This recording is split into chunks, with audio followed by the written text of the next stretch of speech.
Hello everyone and welcome back to my opinion. And in this third IPL preview video, I'll be focusing on two of the new teams, these two teams being the Lucknow Super Giants and the Gujarat Titans. Let's get into this preview. Starting off with Lucknow, I'd said before the mega auction that I thought they should make no retentions, and they retained Nicholas Puran for 21 crores. They retained Ravi Bishnoi for I think 11 crores when they didn't bowl him a lot of the time in the previous season. They put Amit Mishra ahead of him and they retained him for 11. And two injury-prone fast bowlers in Mayank Yadav and Mohsin Khan. Mayank Yadav, I think, will be ruled out for the tournament. And Mohsin Khan, I don't know whether he'll play the full tournament because when he's played domestic cricket, as far as I know, I don't know if he's played the full season in any of the tournaments that he has played. So some risky retentions. I didn't think it was the most practical of retentions. They had 69 crores remaining, and in that they spent 27 for Rishabh Pant, a statement signing. Yes. After that, you should have thought, how am I going to build a team? When in a mega auction, I've said this before, you've got a lot of players, some quality players who will be either unsold or they'll be sold at base price. And from there, they didn't stop. They kept spending about 8 crores plus for players who I think, are they match winners? No, they just wanted the bigger names as to who plays for the country. But did they think as to, is this player going to do justice for me as much as the base price signings would have done? They didn't think about that, which is why this is one of the worst. I think this may be the worst auction of out of the teams thus far. Looking at this squad, the problem here is I said in my previous video that they could buy someone like an Umesh Yadav if no teams go from you have an experienced seam bowling backup. They didn't go for him, and they've gone for a lot of fast bowlers. And those fast bowlers, who can you compare them with Mohsin Khan and Mayank Yadav? No, because they've gone for Prince Yadav, who, from what I've heard, is a quick bowler, but he's not got much exposure at this level. Akash Singh, when he bowled for CSK and didn't get many chances, if not any, for SRH, he's mostly a swing bowler up front. He's a one-phase bowler. Rajvardhan Hangarkar bowled a couple of years back for CSK, didn't get an opportunity after that. Ashin Kulkarni's not bowled much in the IPL either. So there's not really a proven fast bowling backup, and I could not understand spending 8 crores for a bowler who, yes, he's made his test debut. He's a good test bowler, however. He's not a T20 bowler. You saw the previous season when Mumbai scored, they chased 215 overs. Suryakumar Yadav took to Akashdeep, and he was the main reason why in the middle overs at Mumbai, after the rollicking start they got, things didn't cease for RCB. They bought him for 8 crores because they panic bought. You thought, right, who's a big name who's playing for the national side right now? Let's bring him in to make our side look better on paper. When with him in the side, does it look better on paper? No, and he's not starting in my 11, so you've got 8 crores there that you've spent unnecessarily.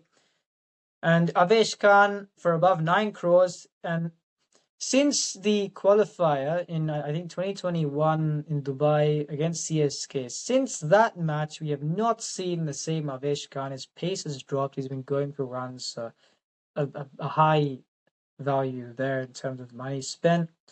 And I heard in the WPL that the surface was easier for batting than it has been before.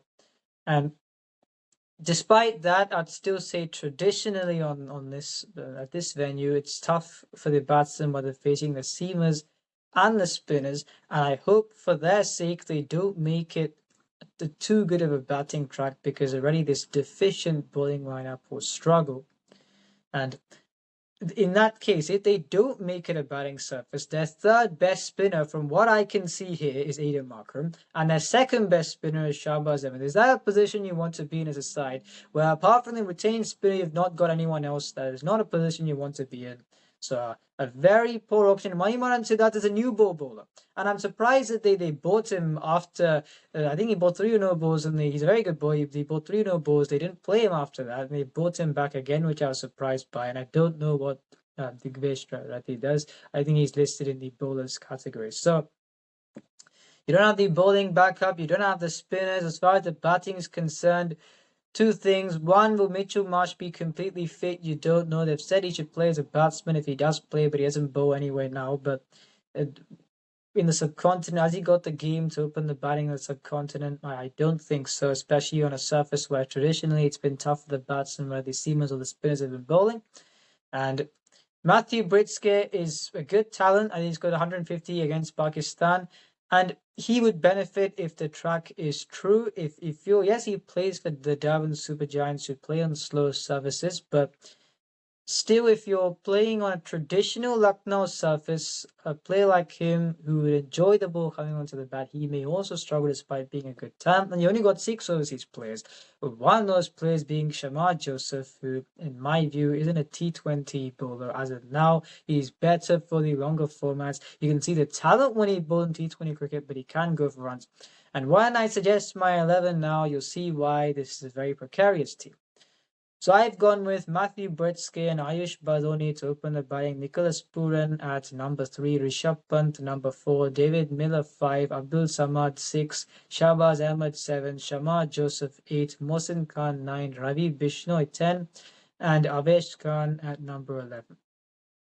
With the opening slot, the reason now, if I think Matthew Britske should play because I think he's been in better form than Mitchell Marsh, and you don't know whether Mitchell Marsh is going to turn up. Matthew Britske scored at 150 against Pakistan. He's been in decent form. I think he should play. Secondly, Ayush Badoni, when you've got someone like an Aryan Juyal, who I think may be more suited. If you're comparing their utility across positions, Ayush Badoni can open the batting, and I feel he's not a power hitter. You saw the times when he has played well. In their debut match, 20 for 4 against Gujarat, and he scores a 58 from there. Then in the chase against RCB, 30 of 20. So he had once again a decent amount of time when he walked out to bat. And then the knock against SRH, where him and Puran resurrected the innings, he scored a 50 odd.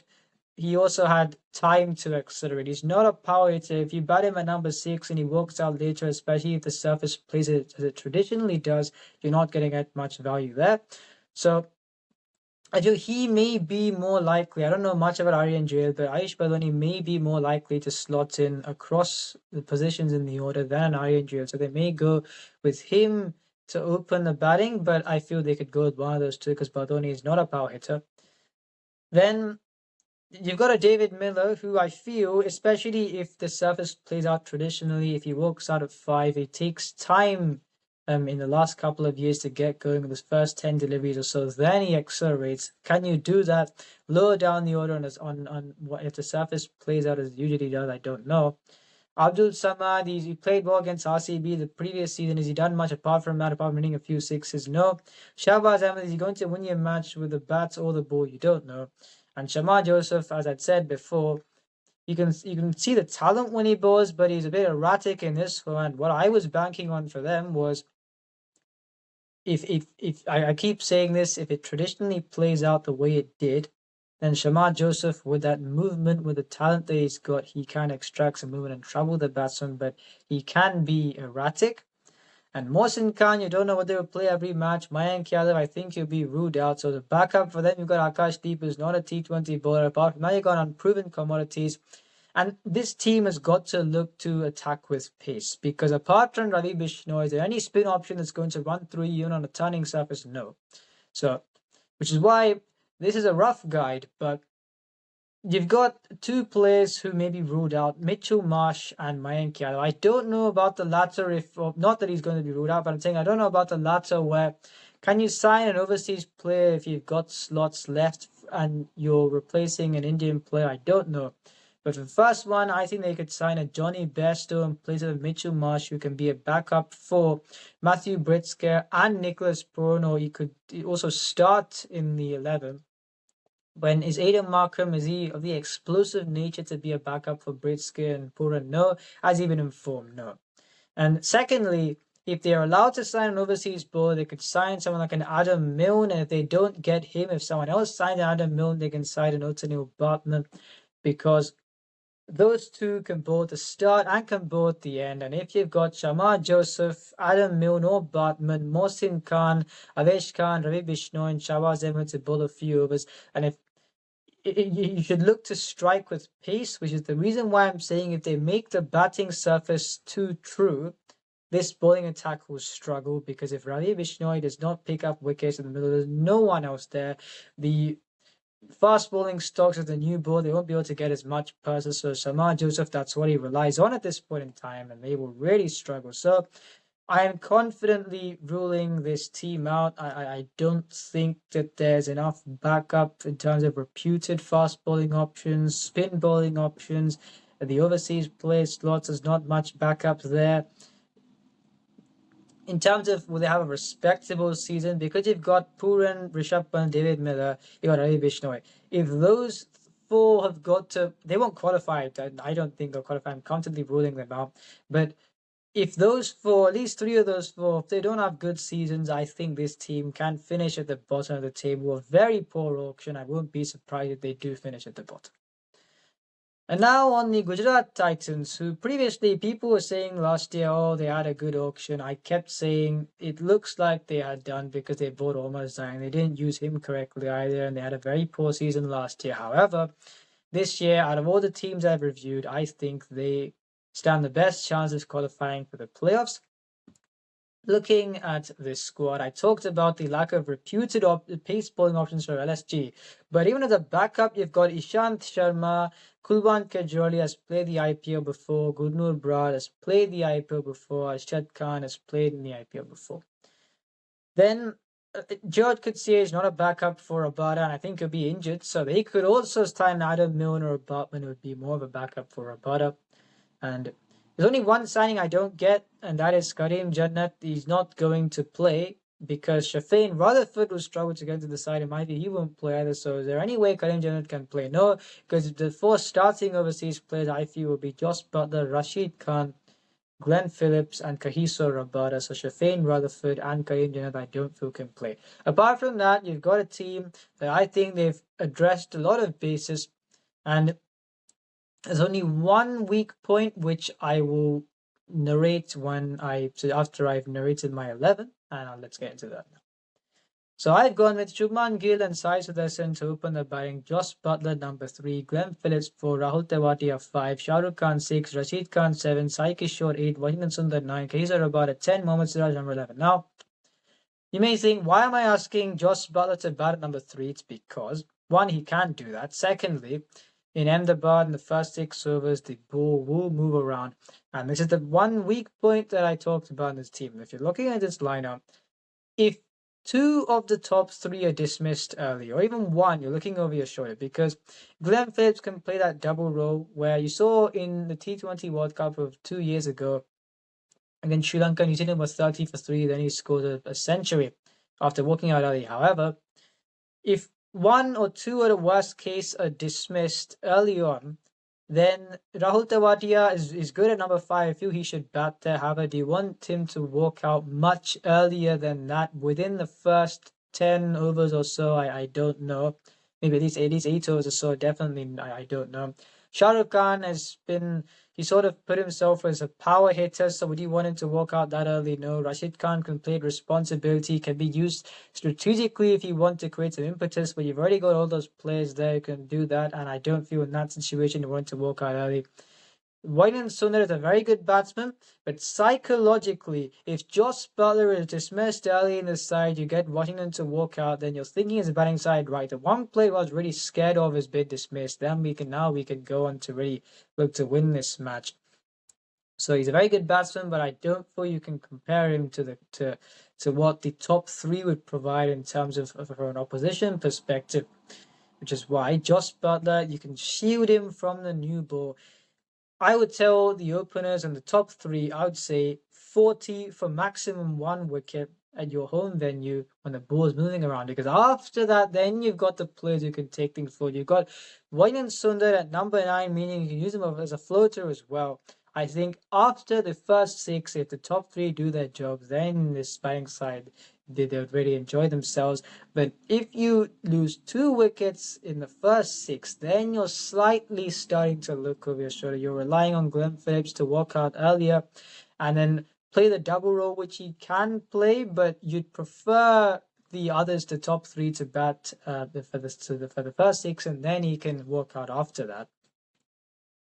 Rahul Tewatia's got to bat at 5. You saw on the slower services when he's walked out at 7 or so, then especially when playing in Chennai, if he faces 11 deliveries, he'll score 5 runs. And we've seen he struggled when walking out at 7 on a slow surface. The one match where he took his team home the previous season on a tough surface to bat on was against Punjab, where he walked out at 5.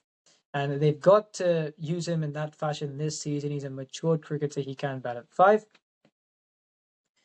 And then as far as the bowling resources are concerned, you may think, would they play 3 spinners? In my view, the economy rate that those 3 can provide, you'd much rather look to say, what would be the output be rather than which type of bowler I'm going to play, because they can include Prasidh Krishna as an impact sub, meaning at this venue to strike up front, Kahisa Rabada, Mohammad Siraj, Prasidh Krishna. Then the economical spinners in the middle, Rashid Khan, Sai Kishore, Washington Sundar. Then at the death, Rabada can bowl 2, Siraj can bowl 1, Prasidh Krishna can bowl 1, Rashid Khan can bowl 1 at the death if necessary, so you can get that covered as well. So the bowling looks good, and they've got batting depth as well. The only point of weakness can be if 2 of the top 3 dismissed early, then you're looking over your shoulder, because the others, in terms of walking out early, they don't provide as much as a sense of an imposing nature when you're comparing them to the top 3.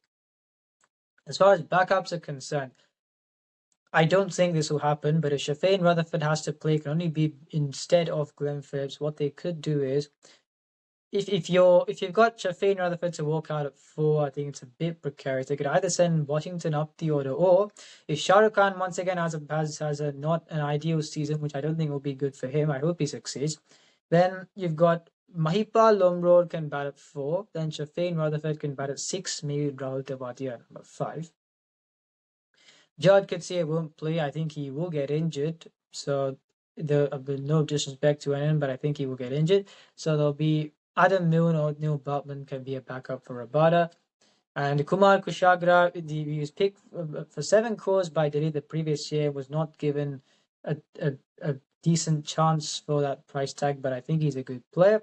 Anuj Jawad would be the opening backup for Sai Sudarshan and Gill, but I don't think he will play. And Karim Jannat will have a paid holiday. Apart from that, you've got a few players who probably won't play because there'll be backups for the spin resources who play international cricket, and if they don't get injured, let's say, then the other spin resources such as Jayant Yadav and Manav Sutar won't play. Then I don't think they will think like this, and I don't think they should. Well, they could think like this, but I don't think they should. If they think, would we be playing 3 spinners on certain venues? You've got an Arshad Khan who can bowl the new ball. His success has more so been there than the other phases. Then he can bat at the end. But I feel if you've got the 3 spinners who can bat and can produce an economy rate, you've got potent bowlers up front who can manage at the death. I'd say I wouldn't say death bowling is his side's strongest suit, but they can manage because you've got the other phases covered as well. Then you've got a Rabada, Siraj you can trust maybe 1 over, and then you got Prasidh Krishna to look to bowl wide Yorkers for an over. So you can somehow manage that. So overall, I think out of the teams that I have discussed thus far, this team looks, a lot of the bases are covered, and if they open with Shubman Gill, Sai Sudarshan, and make use of the fact that they are technically sound, they can heal Josh Butler from the new ball, then I feel this team will qualify for the playoffs. I'm ruling out LSG. I think this team will qualify for the playoffs because the majority of the bases have been covered, but let's see what happens. If you enjoyed this video, please like, subscribe, share with your friends, and remember, this is my opinion. Watch it.